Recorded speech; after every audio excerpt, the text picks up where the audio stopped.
Morning. আর এই দেখো আজকে বানাবো ঢেঁড়সের তরকারি আর সাথে করলা ছিল। তো এই দেখতে পাচ্ছেন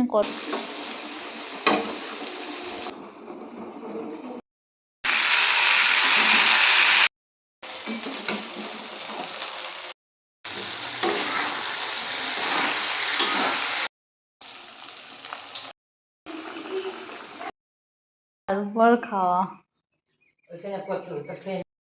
প্রথম পাতে করলা ভাজা আর খাওয়াটা মজাটাই বেশ আলাদা, তাই না? সকালবেলা কাজের চাপে শাকগুলো আর বেছে ভালো করে পরিষ্কারই করা হয় না। আর শাক একটু বেছে বুঝে না পরিষ্কার করলে খেতেও ভালো লাগে না। আর এটা কি শাক বলুন তো বন্ধুরা? এটা হলো কলমি শাক। এটা একদম দেশি, যেগুলো মাঠে এই সময় বৃষ্টি যেহেতু পড়ছে আর এই সময় ছোট ছোট কচি কচি শাক গজা, আর এটা হলো কলমি শাক। তো সকাল সকাল চলে এসেছি, দেখতেই পাচ্ছেন একতলা ঢেঁড়স আর সাথে ছোট্ট ছোট্ট উচ্ছে নিয়ে। তো আজকে বানাবো ঢেঁড়স পোস্ত আলু দিয়ে। আর এটা তো আগের দিনই কেটে রেখেছিলাম কলমি শাকটা। আর সাথে হবে উচ্ছে ভাজা আর সাথে মুগের ডাল, মাছের ঝাল আর আমের চাটনি। তো কোথাও যাবেন না, ব্লগটি দেখতে থাকুন। আর এই দেখুন সকালবেলায় আমি চলে এসেছি একদম কাটাকুটি করতে। আর আজকে এখন ঠাকুমা নেই, তো অন্যদিন ঠাকুমাই কেটে দেয় আর আজকে আমাকেই কাটতে হচ্ছে সকাল সকাল।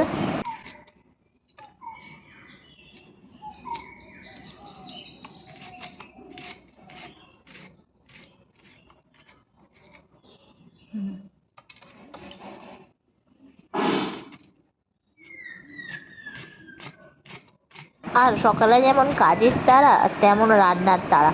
আর এই যে ছোট ছোট উচ্ছে একদম ছোট্ট ছোট্ট, কাটতে একদম বিরক্ত। এর থেকে বাবা করলাই ভালো, তাড়াতাড়ি হরর করে কেটে নিলাম, কেটে নিয়ে একদম স্যাটাস্যাট করে ভেজে নিলাম। আর এই দেখুন ছোটো ছোটো করে কাটতে প্রচুর বিরক্ত। আর সাথে রয়েছে এই যে ঢেঁড়স, তো ঢেঁড়সটা করবো আলু আর পোস্ত দিয়ে। আজকে বাটার অভাবে আবার গোটা পোস্তই ছড়িয়ে দেবো। আমার আবার ঢেঁড়স দেখলে একটা কথাই মনে পড়ে, ছোটোবেলায় বড়রাও বলতো না, তুই তো কিছু পারিস না, তুই হচ্ছিস একটা ঢেঁড়স আসতো। আর আমার এত রাগ ধরতো, তখন ভাবতাম যে বাবা আমি কিছু পারি না, আমি একটা আস্ত ঢেঁড়স। ঢেঁড়স তো গাছে হয়, আমি আবার কী করে ঢেঁড়স হলাম? তো যাকে সেসব কথা বাদ দেওয়া যাক। আর এই দেখুন একটা একটা করে ঢেঁড়স কাটতে বেশ ভালোই টাইম লাগছে। তো ইতিমধ্যে ঢেঁড়সগুলো আমি কেটে উদ্ধার করে নিলাম। আর আলু তো আগেই কেটে নিয়েছিলাম, কেটে আমি ওটাকে সিদ্ধ করতে দিয়ে দিচ্ছি। একটা একটা করে কাটছি আর একটু একটু করে রান্না। দেখতেই পাচ্ছেন একদম সকালে প্রচণ্ড কাজের তাড়াই তো থাকে। কথা বলতে বলতে আমি চলে এলাম রান্নাঘরে। দেখতেই পেলেন আমি কলমি শাকটা সিদ্ধ করতে দিয়ে দিয়েছি, সাথে আলুটাও সিদ্ধ করতে দিয়ে দিয়েছি। আর এখানে আজকে তো একেবারে সবজির মেলা বসে গেছে, মানে যত পারো সবজি রান্না করো। আর যেহেতু বৃষ্টিটাও মাঝে মাঝে হচ্ছে আর কি, তো খাওয়াই যায়।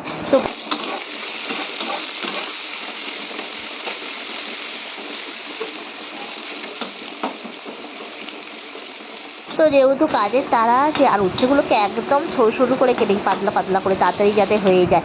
আর এই দেখুন আমার উচ্ছেটা বলতে না বলতেই পুরো ভাজা হয়ে গেছে। আর এরকম চিপস সাথে একটু ঝাল দিলে খেতে বেশ মজা লাগে। আর তারপরেই আমি তেলের মধ্যে দিয়ে দেবো ভেন্ডিগুলো। আর ভেন্ডিগুলো একটু ফ্রাই করে নেবো হালকা করে। আর ফ্রাই করার পরে ওটাকে একটু ভালোভাবে আলু দিয়ে গোটা পোস্ত ছড়িয়ে ঝাল করবো। তো কীভাবে করি দেখতে থাকুন।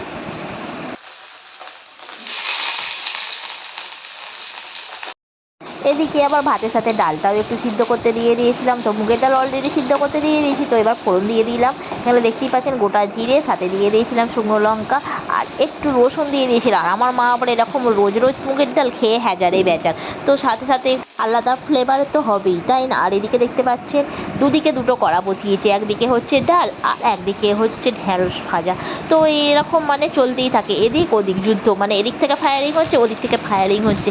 এইভাবে আমি রান্নার মধ্যে যুদ্ধ করে একদম সকালবেলা উদ্ধার করে ফেললাম। আর দেখুন ডালটা আমার হয়ে গেছে, তো ডালটা নামিয়ে ফেললাম।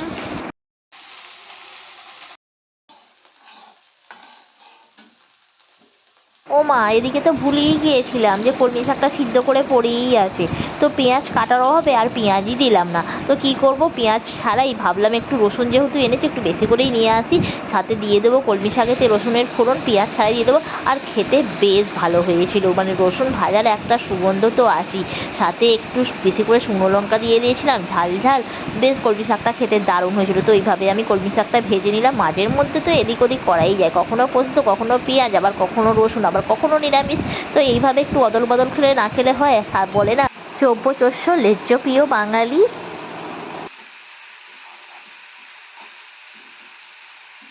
তো বকতে বকতে এদিকে দেখতেই পাচ্ছেন শাকটা ভাজা হয়ে গেছে আমার। আর তারপরেই তো ঢ্যাঁড়সগুলো ভেজে নিয়েছিলাম, ভেজে ওদিকে তুলে নিয়েছিলাম। আর এদিকে ঢ্যাঁড়সের জন্য মশলাটা করছি, একটু টমেটো দিয়ে দিয়েছি, সাথে একটু আদা দিয়ে দিয়েছি, আর একটু শুকনো লঙ্কা হলুদ গুঁড়ো দিয়ে দিয়েছি, দিয়ে মশলাটা ভালোভাবে কষিয়ে নিয়েছি। আমার আবার এদিকে একটু মশলাটা ভালো করে না কষালে আমার ভালো লাগে না, কারণ তারপরে দিয়ে দিচ্ছি, দেখতে পাচ্ছেন বললাম না ওই যে বাটার অভাবে গোটা পোস্ত। আর বাটার অভাবে শুধু নয়, মানে গোটা পোস্ত দিলেও বেশ খেতে টেস্টি হয়। মাঝে মাঝে একটু গোটা পোস্ত ছড়িয়ে দেখবেন, দেখবেন দারুণ লাগে খেতে। খারাপ বলছি না, খেয়ে দেখতে পারেন।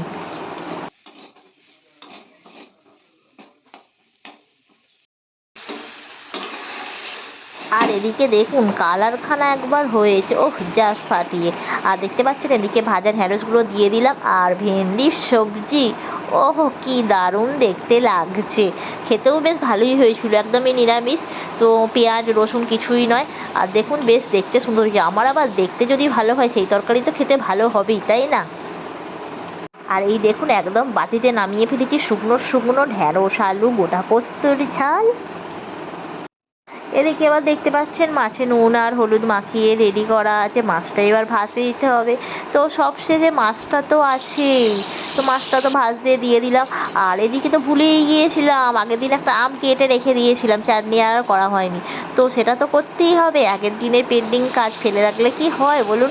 তো আমটা ওদিকে চাপিয়ে দিলাম, আমি ভাবলাম এদিকে মাছটা ভাজতে ভাজতে হয়তো আমের চাটনিটা হয়ে যাবে, ও মা তার আগেই আমের চাটনি হয়ে গেছে। আম যেহেতু দিলেই তো গলে যায় স্যাট করে।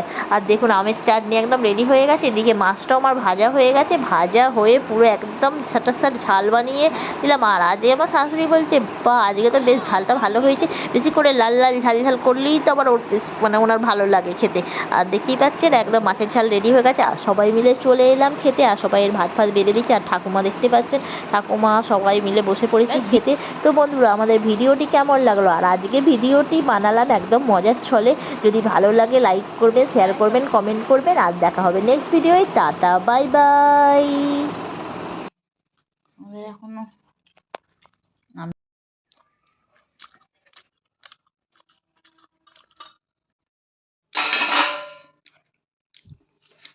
এখনো খাবো। আলু অনেকটা ঝাল দিয়ে